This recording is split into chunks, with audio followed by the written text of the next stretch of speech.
Bonjour, alors aujourd'hui une petite présentation de la séquence 12 sur les puissances de 10.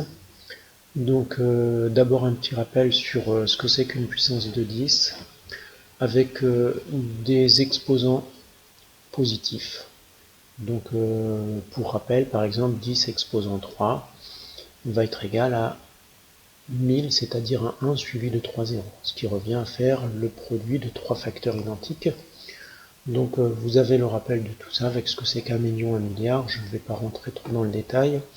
On a la même chose avec les exposants négatifs, sauf que cette fois, l'exposant, moins 3, veut dire que le 1 est 3 chiffres après la virgule, ou encore qu'il y a au total 3 zéros avant le 1, et ici 10 exposant moins 3 correspond à un millième, c'est-à-dire 1 sur 10 exposant 3, l'inverse de 10 exposant 3.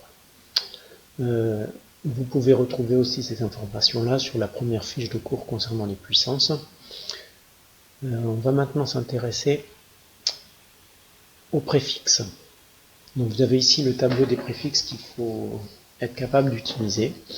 Alors les premiers dk pour 10 exposant 1, hecto, kilo, que vous avez l'habitude d'utiliser pour différentes unités de mesure. De la même façon, on a 10-1 qui veut dire déci, 10-2, 1 centième qui veut dire centi, et 10 exposant moins 3, 1 millième qui veut dire milli. Ensuite, on va avoir des unités, des préfixes pour désigner des grandeurs plus grandes ou plus petites, comme méga, qui correspond à 10 exposant 6, 1 million, ou micro, 10 exposant moins 6, 1 millionième. Ensuite, on va passer à giga, 1000 fois plus que méga, c'est-à-dire 1 milliard, 10 exposant 9, et 10 exposant moins 9, nano, petit n en abrégé. De la même façon, donc en continuant, on a 10 exposant 12 qui se lit Tera, T majuscule en abrégé, et 10 exposant moins 12, pico, petit p. On passe à 10 exposant 15 avec péta, P majuscule, alors que 10 exposant moins 15 se dit femto, petit f. 10 exposant 18 hexa, E majuscule, et 10 exposant moins 18 atto, A minuscule. Enfin, on a zeta 10 exposant 21 et zepto 10 moins 21, puis y, iota, pour 10 puissance 24, et 10 moins 24, petit y, yocto. Donc ces derniers préfixes, bien sûr, sont là pour désigner des grandeurs extrêmement grandes ou extrêmement petites, par exemple en astronomie pour les grandes longueurs, les grandes mesures, ou alors en microbiologie par exemple, ou en chimie pour des choses très petites quand on parle de l'atome, etc. Alors en informatique par exemple, 1 téraoctet, TO, ça veut dire 1000 gigaoctets, c'est-à-dire 1 million de mégaoctets, c'est-à-dire 1 milliard de kilooctets, soit 1000 milliards d'octets. Et 1000 milliards, ça correspond bien à 10 exposant 12. Alors, les puissances de 10 vont nous permettre d'écrire les nombres en notation scientifique. Alors, qu'est-ce que c'est que la notation scientifique d'un nombre?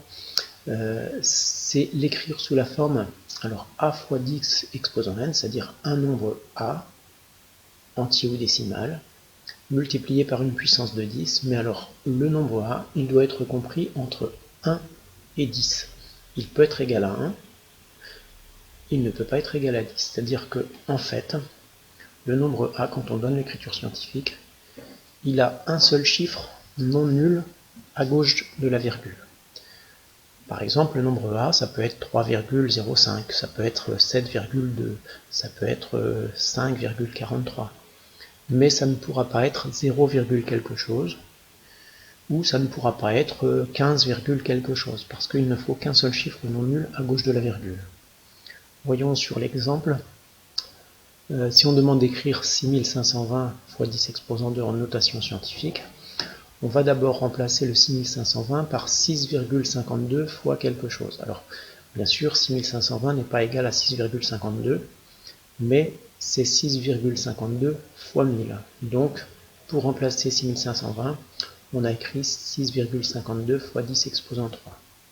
Et bien sûr, ensuite, le multiplier par 10 exposant 2 qu'on a juste recopié. Pour avoir l'écriture scientifique, eh bien, il a juste fallu utiliser la règle de calcul sur les puissances de 10, c'est-à-dire quand on multiplie deux puissances de 10 entre elles, on ajoute les exposants, donc 6,52 fois 10 exposant 5. Ça, c'est bien une notation scientifique, puisque le nombre a, ici, il est égal à 6,52, il est bien compris entre 1 et 10, et on a multiplié par une puissance de 10. Voilà. Donc sur cette partie-là, vous aurez un exercice à compléter.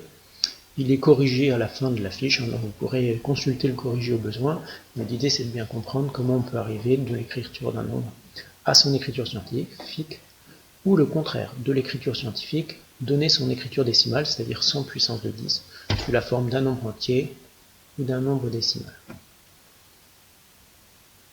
Alors il y aura un autre exercice qui consiste à calculer en utilisant les notations scientifiques.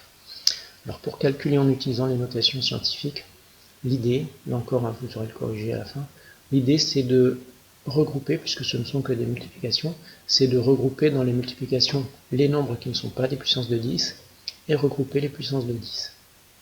Ou alors, ici comme c'est une division, faire un quotient avec les nombres qui ne sont pas des puissances de 10 et faire un quotient avec les nombres qui sont des puissances de 10. Donc là encore vous aurez des exemples, enfin l'exemple est détaillé. Le